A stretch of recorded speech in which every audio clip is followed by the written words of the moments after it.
If you want to show your work in a gallery, you need to be ready before the opportunity comes. This is from one of my recent exhibitions, and today I'm taking you behind the scenes as a new body of work leaves the studio. I wanted to make this video for people because I thought at one time that a solo show was a huge mystery. So I have made a previous video. You can check that out here on the process of how kind of conceptually I get started and plan the work. And then this video is going to be about kind of that mid-process to final delivery chapter. But now I know a lot more about the process after exhibiting for so many years, and I'd love to share some tips with you. Some of my first shows were in community centers. Also, I've done a lot of plein air events, which is an event where you create a body of work during the week and then have an exhibit at the end and show all of the paintings with your peers. If you don't know about this, it's a great way to get started exhibiting. Plus, as a bonus, you get to see what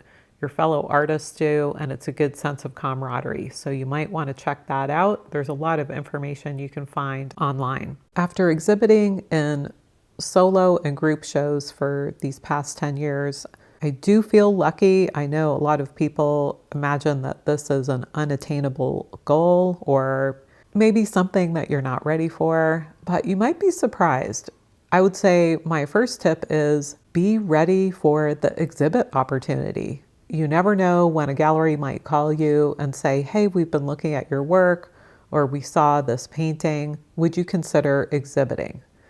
Okay, that was a fun look back on some exhibits I've had, and also to give you ideas on how you might want to start thinking about creating a show for yourself and embracing that opportunity. Now we're going to take a look at pickup day for my 2026 solo show with Principal Gallery. Carson is here to help select the work and pack it up in the van. I'm doing well. I'll share with you my process for getting all of this group together, and you can check out some of the artwork that will be hanging in my exhibit. So let's take a look at the key points that will make this a smooth process. The goal is to have a cohesive show, yet you do want some variety of sizes, color, and subject matter. In these current examples, you can see I have blue paintings and warmer tone paintings, horizontal and vertical. This is great for clients to be able to select between the different pieces, and it helps the individual artworks to stand out and have a voice of their own within the larger collection. Here's a really strong nighttime painting, but instead I'm thinking about high contrast and saturated color, and also I want to have pieces with a more quiet color palette. So that could include time of day as well. This large piece was really important for the show. It was one of the early ones I got created. I do have a video on this process. You might want to check it out. I always like to get the big work created first, then the edges are dry, I have time to varnish, and when it comes time for pickup, we can lay the paintings flat for shipping or transport. Now let's talk about what to avoid when developing the show. I want to emphasize that the work that you're going to see here is not bad, but I think that the way that things were presented in hindsight could have been better. In this early show, I had my watercolor mixed with oil, and numerous customers came by and said, are these your paintings also? So definitely avoid having mixed media. Also here you could see I had too many different frames, and because the sizes were also really different, it ended up looking like possibly a different artist created these paintings. Whether it's a booth at an art show or a wall in a gallery, you do want the customer to know at a glance that these paintings are yours, even if the painting gets separated out from the different group. I understand the temptation to fit the artwork to the frame,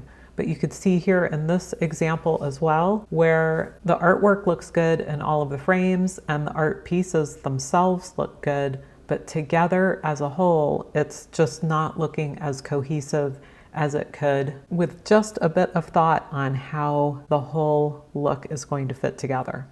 In this shot, the artwork is a good unified look.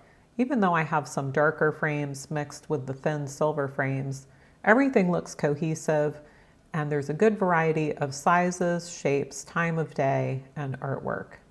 In this close-up, of these two paintings is another good example of how you could have a wider frame and a thinner frame, different time of day, yet there is a certain similarity to the subject. The work looks like it was created by the same person, and the frames just fit well with the art pieces. So you don't have to have all the frames matchy-matchy, and happily a client bought both of these paintings and talked about hanging these pieces together. So frames do matter. When in doubt, keep frame choices very simple and don't have them overwhelming the artwork. You want to keep the frames in general as simple as possible. Well, the work is varnished and it's time to load up the van so it can be delivered to the gallery. I prefer to have it driven versus shipped. Shipping is a big hassle and is quite expensive these days. So I am fortunate that the gallery works with me on making sure the artwork arrives. They also do the final framing. So the frames are sent separately for the big paintings and they will be framed directly at the gallery. The install will happen next week. So when I'm packaging up work for the show, large envelopes or art bags are really helpful. And another way to do it is to put all the art in boxes with the corners protected. Each artist might have a little bit different process. I will mention if you have to ship paintings to the gallery and do a varnish, just allow enough time for the artwork to dry. It's super important to check in with the gallery on their policy for wet paintings because some would rather have the artwork regardless if it's wet or dry, but most galleries do require that the artwork be dry and varnished and ready to present. These days, shipping is so expensive that it might be better to hire somebody to pick up or deliver your work or possibly do that yourself. Feels great to see it all packed up and ready to go. You do have to ship, then try to have an inner box for your art and an outer box. And it's going to be expensive. There's not really any one best way. Unfortunately, paintings do get lost. I would say probably 1% of paintings might get lost. It's pretty stressful, but that's just the honest truth about what happens. Hopefully you'll be lucky and avoid that.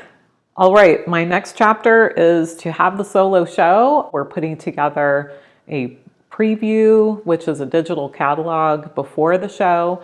And these days, there's not quite as much pressure at a show opening to sell all of the paintings because a lot of people have either seen the artwork develop on social media. Now sales kind of occur during the month of the show, so there might be some pre-sales.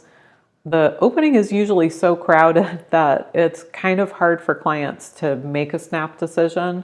Some of these are larger paintings and the client might want to try out 2 or 3 before they know which one is good for their home.